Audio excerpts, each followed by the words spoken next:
As you work through the materials in this unit, you will be noticing that each of the case studies that you have been assigned have a theme of trade relationships, the specifics of the traded objects, and those patterns of exchange. For archaeology, we need to know how far, what volume, and whether the things were raw materials or decorated items. This relates to emerging social ranking. That will be in a different PowerPoint. Also, required part of this unit, federal legislation in the US. CRM means Cultural Resource Management, and you've had that PowerPoint already for a bit, and NAGPRA, Native American Graves Protection and Repatriation Act. It turned out that CRM has many loopholes that did not adequately address how much looting and disrespect was going on for indigenous populations and their burials and ritual items. And again, one of my favorites, Neil deGrasse Tyson, this you'll notice as a reference to the Myths and Mound Builders video, which you will have to answer questions specifically about. In that many of the in-migrating foreigners for elsewhere, the colonizers, as they stole property and stole livelihoods and stole lives, used part of their justification in that those people weren't the original inhabitants of the site. Just a quick review here from the previous unit. These tribes and nations entered primarily through Beringia, the flooded land bridge. We looked at Upward Sun River. There are two really clear, but at slightly different periods of time, genetic groups that come in and then diverge in several different places. We looked at Anzic DNA data previously, Paisley Caves, Lindenmeyer, the Mastodon sites. You looked real quickly at the Cedros Island emerging data right off of Baja here, and all the way down in Chile at Monteverde. There are 4 regions that are represented in your case studies. Eastern Woodlands is in gold here, so that you recognize that Myths and Mound Builders covered this area, and there are 3 different tribal or cultural phases: Poverty Point culture, Hopewell culture, and Mississippian culture within that one. In the Northwest Coast, you're looking at the site of Azet. That is the Makah Nation. The Makah Nation still has title and control over that particular area, particularly in the Olympic Peninsula of the state of Washington, right up on the Canada border. For the Northeast Woodlands, you're reading about Draper's Height. That is associated with the Iroquois Nation, still surviving, still building these types of communities for their own ancestral ritual and community use. There's a nice video on the people of the Longhouse, known as Haudenosaunee. Chaco Canyon. In the Chaco Canyon case study, they will talk about Shabak Eshi, an early form of community and construction there in the Four Corners area, and then a later modification of building techniques and concepts of community organization, the pueblos, the big D-shaped houses. Pueblo Bonito is the largest of these. The culture that constructed these traditionally from outsiders have been known as Anasazi, but that is not a culturally viable term. They would prefer Hisatsunam or ancestral Puebloan. And then you're also taking a look at Snaketown and Hohokam. The archaeological cultures of the Eastern Woodlands, again, you've got the case studies. Reminder, look at the illustrations. Be sure that you see the differences in the shape of the large mounds that are being constructed. This entire region has been called mound builders. Also from the video, what is the building material? Time, we're going to just round it out. Poverty Point is the name of a site, but the culture that constructed it, since we don't historically accurately know, we call Poverty Point people. Same thing with Hopewell.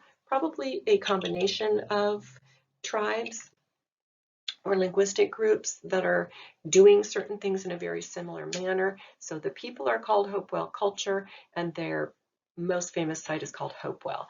They're right around 81. This is at the time frame of the beginning of larger scale gardening and irrigation agriculture with native plants such as sunflowers, again in the video. And then Mississippian, much later, 2,000 years later than Poverty Point. The two site readings you have are Cahokia and Moundville, much larger communities verging on cities. The agriculture is dominated by an imported plant, one that's domesticated much further south in the Americas from Mesoamerica, which is maize or corn.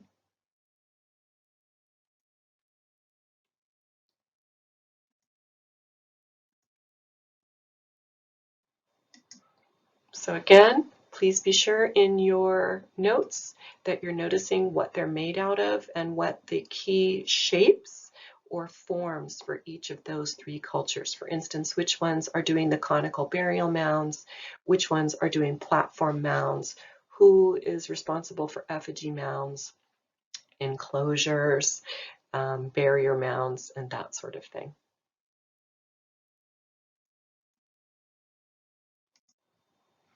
Poverty Point culture details a little bit.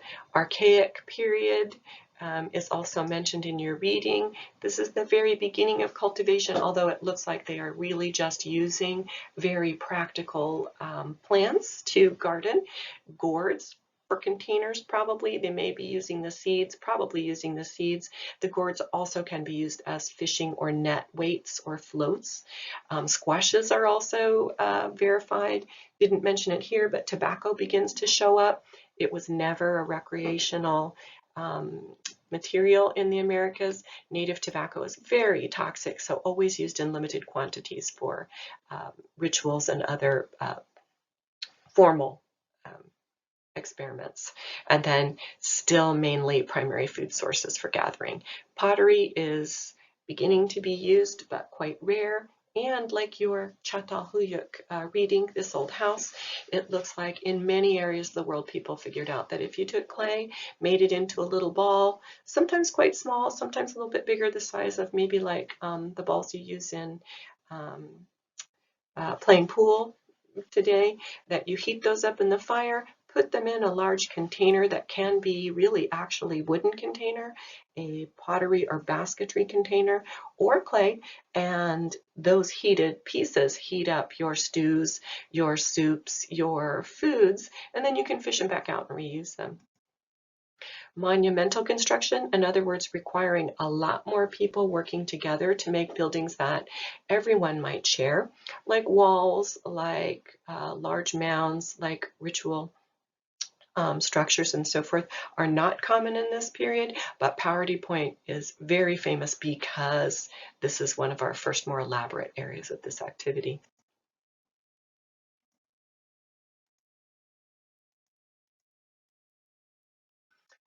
A couple of images here. If you can visit Poverty Point today at the site of Louisiana, you can see the largest portion of this. It is clear, as you can see at the text on the side here, that the site was very large for its time, a lot of construction, and that you can actually still visit this particular zone today. The mounds are entirely made of rammed earth with a sand, clay, and other type of soil mixture. And for being at this point 3,000 years old, they are still in reasonable.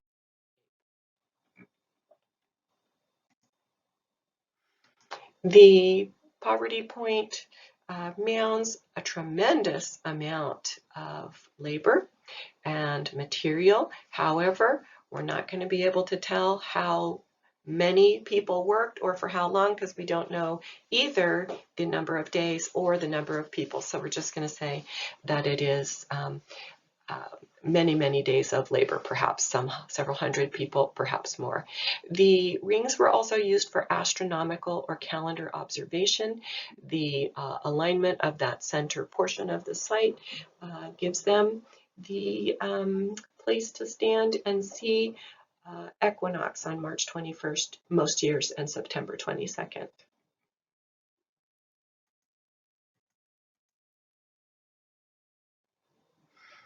For Hopewell site and culture, native plants, these are mentioned in the video, goosefoot, sumpweed, and sunflower.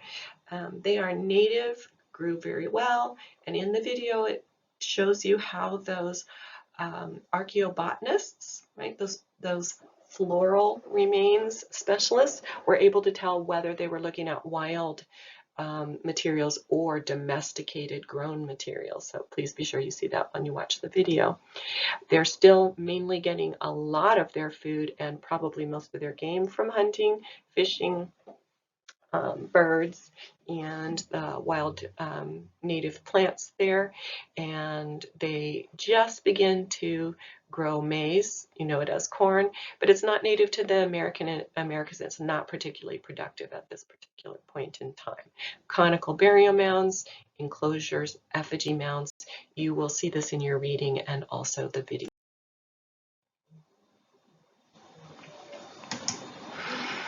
The type of houses that we see in this entire large Mississippian Valley drainage with a whole bunch of other major rivers there is illustrated here. You also have a handout, and it's also in the book and video. But we are beginning in Hopewell period time to see really key differences in rank. And we're seeing those ranks differences by the type of housing that they are using and also the type of materials that people are placing into burials. Some are getting very exotic or highly traded materials, others just local things, and other people nothing put in the burial at all that we can recover.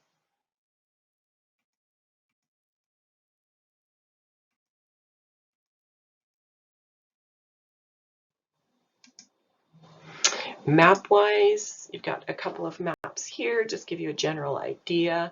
The Hopewell area here in pink and yellow, very, very widely dispersed. We do not believe that this is just one tribe or linguistic group. Rather, we think that their lifestyle is very similar because they're in close, constant contact with each other. How would that happen? Because these big rivers are their highways, right? It's very easy to get in a fast amount of time from these areas following Mississippi and a number of other very, very large river systems. So that's why this is called the Hopewell interaction sphere.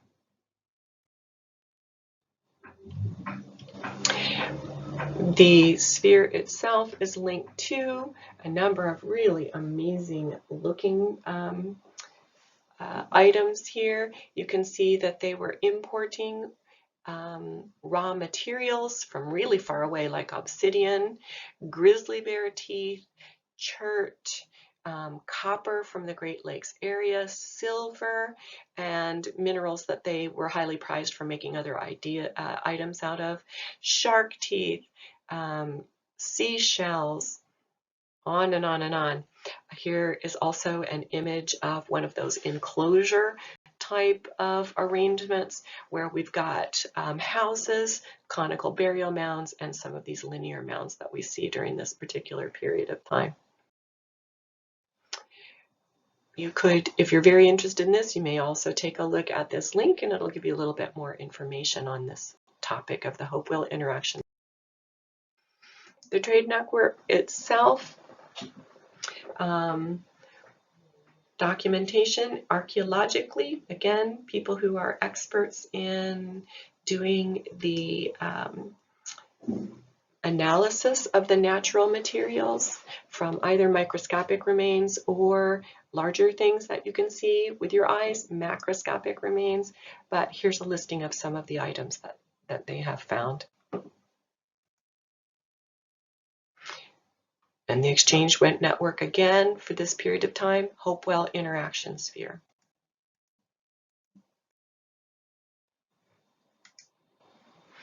Flint seems to be their most valuable object moving out of this zone. And here's a nice, beautiful picture of why other people might like it. It's very, very beautifully colored and comes in lots of different colors. And in fact, as a visitor, you can visit the Flint Ridge area in Ohio. And here is an image of the plaque giving you some of this information about how we have recognized that this would be for trading out in order to get all those things that are coming from far away, coming in, what they may have been using as the basis of their exchange network. Now, manufactured goods give us an idea of style. And one of the images here, a platform pipe here, this one in the shape of an otter. Really, really common from this period of time are platform pipes that also indicate images of things that perhaps are related to conflict, like decapitated heads, but many of them are not. So it's called a platform pipe because, as you can see in this one and in your reading, there's a nice bottom of it that you would hold in one hand. There's a opening at the top. You can see a bird in the bottom right hand corner as well, and another one there in the shape of a coyote or wolf. The materials would be placed in the top, and then at the back, which you can't see from these illustrations, would be the tube where you would have your inhaling or oxygen supplying tube, and they would be passed hand to hand to individuals. Image of effigy mounds here. They mention these in the video. An effigy mound is just a large mound, very, very large, in the shape of something natural. This one is the Great Serpent Mound. It has not been excavated. The reason that it's not is, one, tribal people are still here and they're not particularly interested in damaging this, and two, if we dig into it, it will begin to decompose and be damaged. So really the innovation of these remote sensing techniques where we can start to see, are there burials, are there offerings of things, is this over the top of something else, would give us this idea about bears, other types of animals, and birds have been found. Most of these, however, have been plowed over and erased by colonizers coming in later. This is very productive farm and urban territory, and we have to be honest, incoming populations were not respectful, nor even particularly curious for the most part about what was going on prior to their arrival. Mississippian culture case studies. Be sure that you're taking a look and you know the difference between when they're talking about Cahokia, which is a site, versus the big structures that are inside the site. So Monk's Mound is a building within Cahokia, as is Mound 72. Moundville in the state of Alabama is another one that's in your reading. In that one, they pretty much highlight a type of mound in the downtown areas where the building on top of the mound was there to house human remains as they decomposed, and probably until they were placed someplace else in a burial. Those are called charnel houses.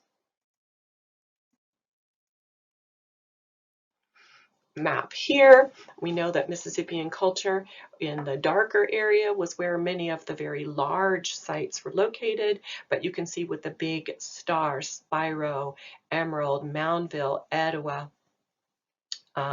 and so forth, that this was widely dispersed. The area of influence, again, travels out from these huge rivers, and they are importing things all the way from like Yellowstone National Park today, and all the way down into the Gulf and Atlantic Zone region. Distinctive features listed here. They are grinding up freshwater shells, like mussels and so forth, shells, you would call them seashells, to temper or add to their clay in their pottery. It gives a little bit more strength and durability, much more use of pottery for everyday and fancier activities. Maize agriculture. Maize agriculture introduces a tremendous amount of carbohydrate into the diet, so there's more calories. However, it really exhausts the soil and it leads to really, really noticeable, awful tooth decay, which is mentioned in the video as well. The amount of dental destruction from switching to a grade-based diet can't be overemphasized from the ancient world. Every place where it happens, whether it's potatoes, yams, rice, wheat, barley, etc., tooth health goes way, way down. These sites in the Mississippian period are frequently with very large mounds that have a flat top. The flat top supported perishable structures that are no longer present, but we can see where the post holes and so forth were located on the top. Some of them were big enough to have multiple structures on top, like Monk's Mound, where there were elite level residences and temples and other structures. So it was own little gated neighborhood on top of the building. Stratified social organization, like in your reading, means that you're born into a rank. Everyone recognizes that you're going to live in a different area, have different jobs, and be buried in a different manner.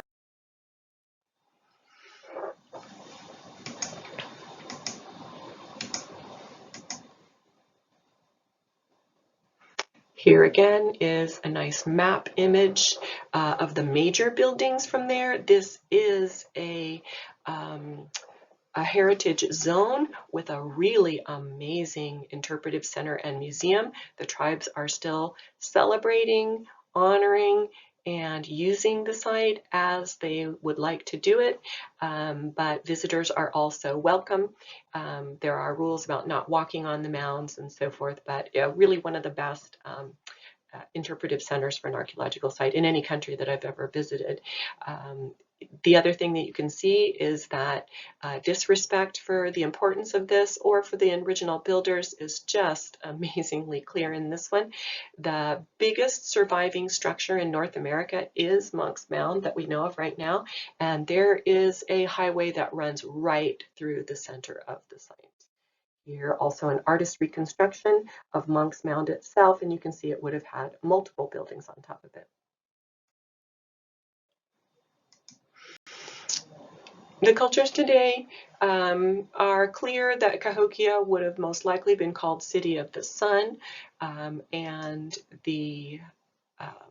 as the video and your readings go through, there are very distinctive shapes of mounds that they were very interested in constructing. Monk's Mound data here and in your reading. Also, the difference between a palisade or stockade and a wood henge. You've got that in your reading, so I'm not going to spend too much time on that with you right here.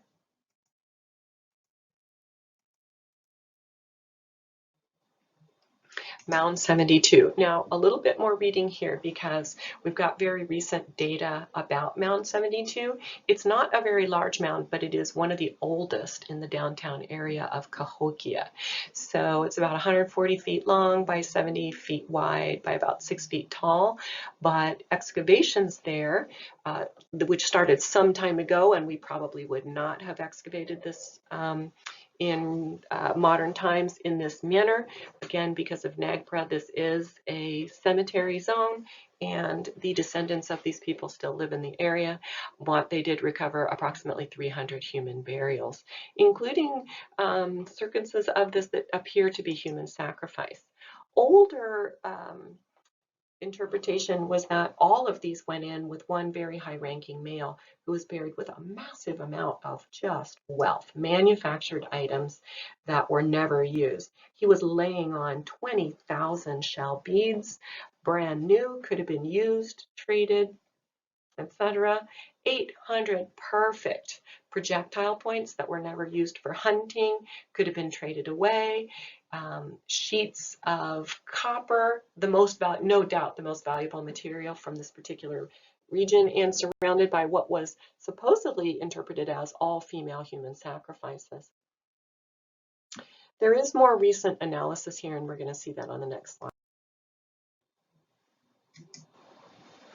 So we've got more techniques to analyze remains nowadays, and our understanding of this is much, much more sophisticated than previously. While Melvin Fowler did the best that could possibly done and was very, very careful, this was a long time ago. So just the amount of artifacts that came out of it was fantastic. However, one of the things that was really misunderstood was the identity of the individuals that were buried.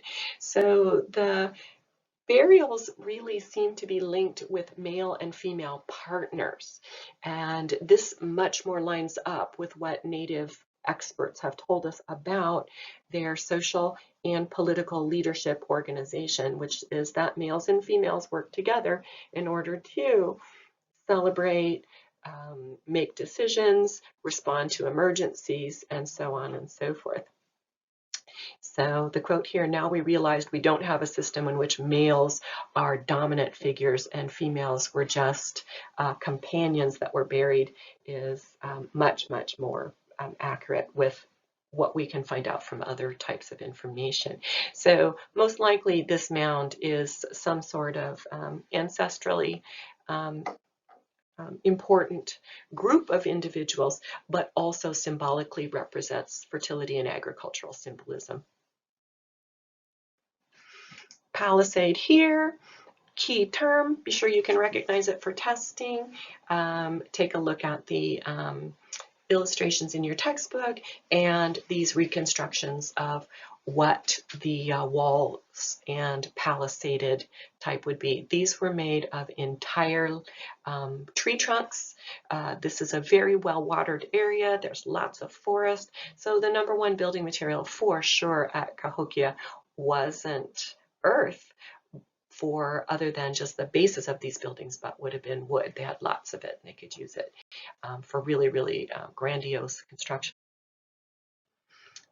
A few illustrations of the mound 72 burials. Again, you can see that the individuals were brought in laying down, and in some of the partners were buried head to toe, all at the same level, right? So this would be looking at lifestyle, right? Not history, but lifestyle. They looked at everybody buried at the same time. It was clear this was all done at one particular purpose and then buried. Along with the burials, we do also have these stone discs, which are known as chunky stones, for a very recognizable sport played in at this time. It's a little bit like an ancestor of lacrosse, probably, and then just piles of beads and other artifacts. A few more slides from the so-called beaded burial here.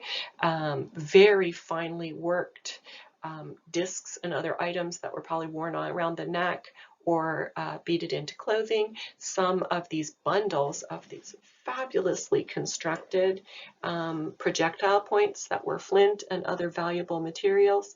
They're never used, brand new, just burying wealth, just saying this person is entitled to this massive amount of valuable materials. Here's a little look at the inside of the visitor center. It actually, as you walk through, it shows the village or large communities changing over the seasons, and then again an artist reconstruction. Some of the materials that we see and some of the fancier things that have been located or excavated from Mississippian culture are these softer stone bowls or containers. This one is in the shape of a duck, but it is stone. It just was able to be carved, although it took some time, by hand without using any metal tools. We do not have any remnant metal tools other than copper, which is very, very soft and might have been used for fish hooks.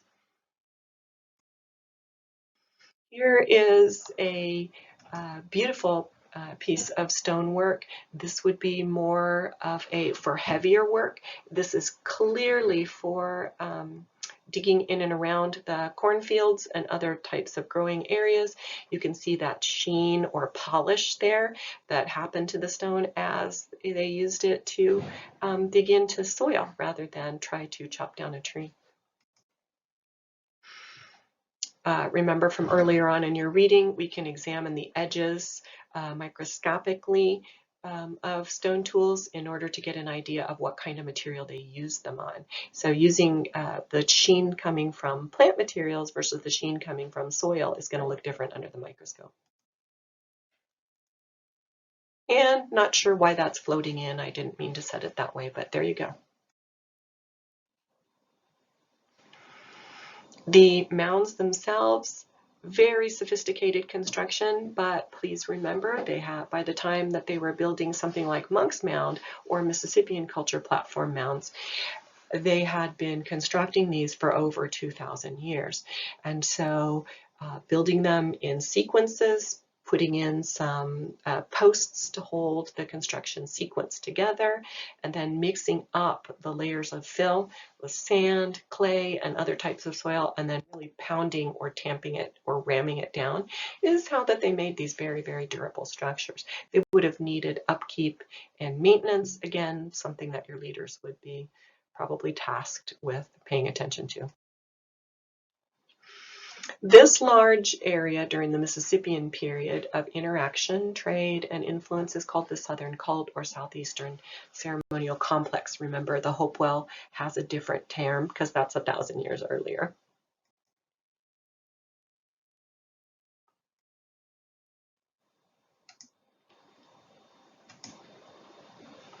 So at the end of this particular presentation, you want to go on to taking a look at trade and exchange in your reading. It talks about hierarchies and trade patterns, and we can see that little by little by little as these tendrils of trade partnerships, interactions, and things that were not positive. Those big palisaded walls mean that sometimes they were being attacked, that they might be raided, that they had to protect some of their wealth and other interests there were beginning to ramp up little by little by little over time.